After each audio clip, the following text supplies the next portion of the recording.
ഹരി ഓം. ഓം നമോ ഭഗവതേ വാസുദേവായ. മാ നിഷാദ സംസ്കൃത ഭാഷയിലെ ആദ്യ ശ്ലോകമാണിത്. രാമായണം ആദ്യം എഴുതിയത് വാൽമീകി മഹർഷിയാണല്ലോ. അത് ഗായത്രി മന്ത്രത്തിലെ 24 അക്ഷരങ്ങളെ ആസ്പദമാക്കിയിട്ടാണ് വാൽമീകി രാമായണത്തിലെ 24,000 ശ്ലോകങ്ങൾ രചിച്ചിരിക്കുന്നത്. വാൽമീകിയുടെ സങ്കടം വേടനെ ശപിക്കുന്ന ശ്ലോകരൂപത്തിലാണ്. എന്നാൽ അത് തന്നെ ശാപരൂപത്തിലുണ്ട് കേട്ടോ. മാ നിഷാദ പ്രതിഷ്ഠ ത്വമഗമ ശ്വാസദീഹി സമാഹ യത് കൗഞ്ചമിഥുന വേഗം അവധീഹി കാമമോഹിതം. ഈ ശ്ലോകത്തിൽ രാമായണം മുഴുവനും ഉൾപ്പെടുത്തിയിട്ടുണ്ട്. മാത്രമല്ല 2 തരത്തിലും ഇവിടെ വ്യാഖ്യാനിക്കുന്നുണ്ട്. ഒന്ന് ശാപരൂപത്തിലും നേരത്തെ പറഞ്ഞല്ലോ, മറ്റൊന്ന് പ്രാർത്ഥനാ രൂപത്തിലാണ്. അപ്പോൾ ഇവിടെ എന്താണെന്ന് വെച്ചെങ്കിൽ, അല്ലയോ കാട്ടാള നീ ഉടൻ ഇല്ലാതാവട്ടെ എന്നാണ് ഇവിടെ ശപിക്കുന്നത്. അതെന്താ വെച്ചെങ്കിൽ, ഇണപക്ഷികളിൽ ആണിനെ ഒന്നിനെ ഈ കാട്ടാളൻ കൊന്നുകളഞ്ഞിരിക്കണം.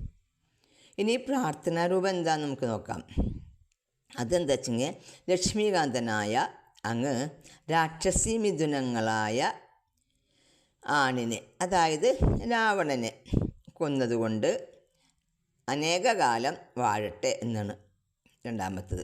എന്നാൽ മാനിഷാദ എന്ന ആ ശാപത്തെ തുടർന്ന് ആ സമയത്തൊന്നും തന്നെ രാമായണം എഴുതിയിട്ടില്ല.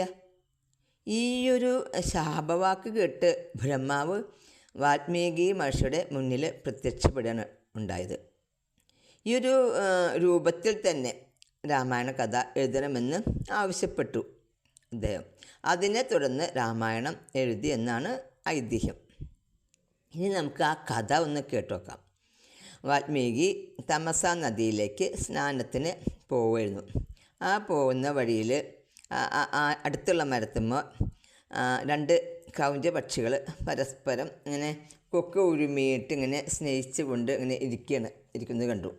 അപ്പം ഇതിനിടയിൽ വേടൻ എന്ത് ചെയ്തു വെച്ചെങ്കിൽ, ആ വേടൻ അതിൽ ആൺപക്ഷീനെ അമ്പെയ്ത് വീഴ്ത്തി. അങ്ങനെ അത് താഴ്ത്ത് വീണു. ആ വീണ് ഇങ്ങനെ പെടഞ്ഞുകൊണ്ടിരിക്കുകയാണ്. അപ്പോൾ വേഗം പോയിട്ട് ആ വേടൻ ആ പക്ഷിനെ എടുക്കാൻ പോകണം. ആ എടുക്കാൻ വന്നിരുന്ന ആ വേടനെ നോക്കിയിട്ട്, പക്ഷിനെ എടുക്കാൻ വരുന്ന ആ വേടനെ നോക്കിയിട്ട് ക്രോധം കൊണ്ട് വാൽമീകി മഹർഷി ശപിക്കുന്ന വാക്കുകളാണിത്. മാ നിഷാദ, അരുത് കാട്ടാള. നിഷാദ കാട്ടാള, മാ അരുത്. അപ്പോൾ വാൽമീകിയെ പോലും അത്ഭുതപ്പെടുത്തിയ ശ്ലോകരൂപത്തിൽ വന്ന ഈ വാക്കുകൾ ആത്മീയരുടെ ഉള്ളിൽ നിന്ന് തന്നെയാണ് വന്നത്. പക്ഷേ ഈ വാക്കുകളിൽ വാൽമീകി മഹർഷി സ്വയം മുഴുകിയിരിക്കുകയായിരുന്നു. അങ്ങനെ മുഴുകിയിരിക്കുമ്പോൾ അവിടെ നാരദ മഹർഷി പ്രത്യക്ഷപ്പെട്ടു.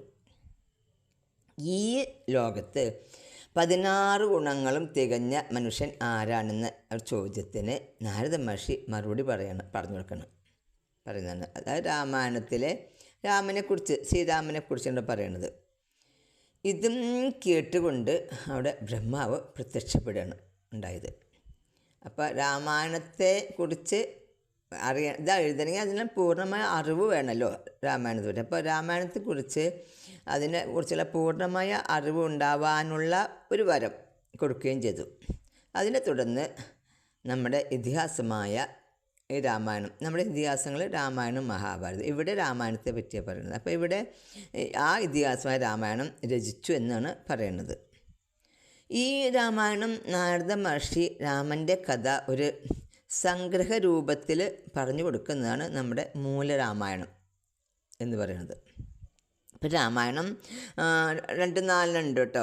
ഒരു രാമായണം മാത്രമല്ല, എഴുത്തച്ഛൻ്റെ രാമായണമുണ്ട്, പിന്നെ കമ്പരാമായണമുണ്ട്, പിന്നെ കണ്ണശ രാമായണമുണ്ട്, തുളസീദാസ് രാമായണം, ആനന്ദരാമായണം. ഇതൊക്കെ രാമായണങ്ങൾ ഒന്നൊന്നുമല്ല.